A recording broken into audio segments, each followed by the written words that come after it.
Growth and decline हाँ। दोनों हमने पिछले 15-20 साल में देख लिया। तो सबसे पहले कोटा ग्रो क्यों किया था?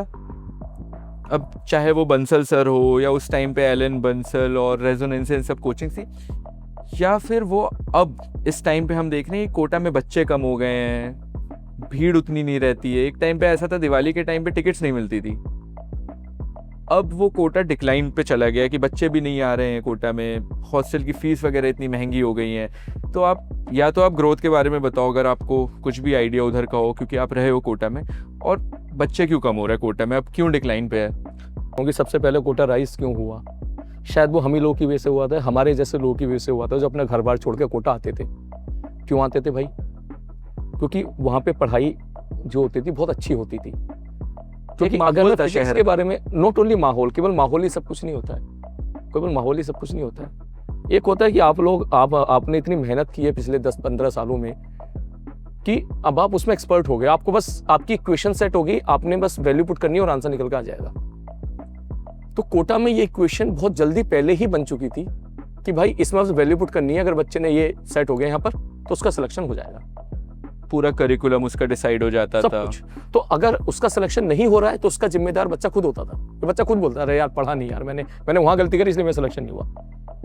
आज ऑनलाइन है, हम भले ही बातें कर रहे हैं, लेकिन अगर मैं बात करूँ आज से बहुत पहले जमाने की, सर मेरे चाचा से तैयारी करते थे, मुझे याद है मैं छोटा सा था उस टाइम पर, तो उसे फिजिक्स में पूरी फिजिक्स पढ़ाई नहीं आती थी उनको।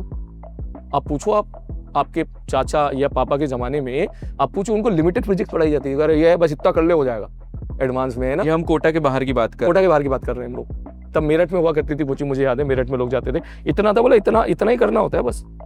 तो वो 50%, 30%, 40% करके जाया करते थे।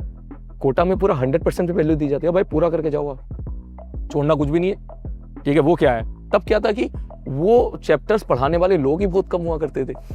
पूरा पढ़ा के जाते थे, पूरा पढ़ाया जाता था, तो अगर आखिरी के चैप्टर से अगर सवाल आसान आता तो बच्चे करके जाते थे, फटाक से सेलेक्ट होते थे। पहला फैक्टर तो ये हो गया कि जो कंटेंट है वो बहुत ही ज्यादा, कहते हैं ना उसको, तीर निशाने पे लगने वाला था। अब इसमें फिर कुछ सालों में आया डिक्लाइन।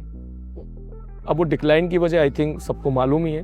तो जो मेरा पर्सनल मामला है, जो पर्सनल कहना है कि देखो हम तो हैं टीचर, कोटा के जितने भी टीचर हैं ना सर, वो बच्चों की बहुत केयर करते हैं। 2017-18 में जब एक इशू हुआ था, थोड़ा सा बच्चे पैनिक हो जा रहे थे उस टाइम पर। क्या हुआ था, किस बात? जो न्यूज़ में तो पता ही है आपको। अच्छा, सुसाइड वाला हाँ। पहली बार कोटा में।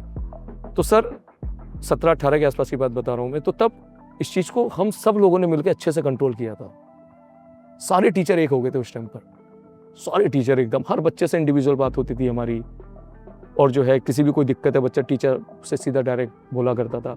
तो ऐसा नहीं है कि तब था अब नहीं है, अभी भी सारे टीचर ऐसे ही हैं सर। टीचर बच्चों से डायरेक्टली कनेक्टेड है, टीचर बच्चों से डायरेक्टली कनेक्टेड रहते हैं। तो सारे टीचर ऐसे ही हैं, बच्चे की तरह ट्रीट करते हैं, अपने छोटे भाई की तरह से, बेटे की तरह से ध्यान रखते हैं। तो जो मेरा पॉइंट ऑफ व्यू है, जो कमी हुई है वो कमी हुई है टीचिंग के अलावा जो बाकी पोर्शन था वहाँ।